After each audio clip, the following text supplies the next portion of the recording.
How strong was labor back in the past, not in terms of just like, national government and stuff like that, but on the city council, on the county commission? When it was organized, it was really strong. Again, Highlander in the 1930s, they ran reform in Grundy County. They won every single county race there was in the mid-30s.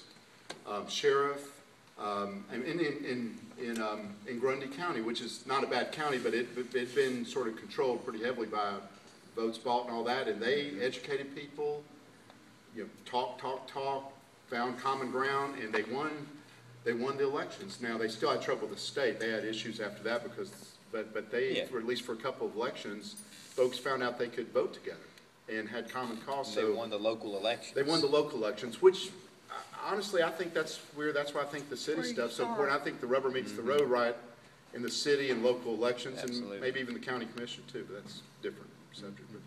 Well, but the state's also at the same, like now, simultaneously passing legislation to make it harder and harder to do things at the municipal level, like the living wage ordinances that would have, made it possible for unions to really fight for workers to be able to make a living wage. Now the state is like specifically targeting all of those individual things that we can do as organizers.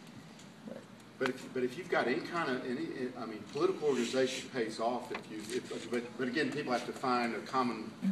I mean, that's the history of the South in some ways. It's folks who should have, and I love the South, but it's for the last 150 years, folks that should have had common ground or do have common ground get split and vote against their own self-interest. Yep. Time and time again, and it's and if you're working with running a campaign, you real cynically expose that every time. It's a fault line that just exists, and that's something labor's had to deal with because it made labor was weaker sometimes because it got divided by race or other things when sometimes right at the cusp of victory in some cases.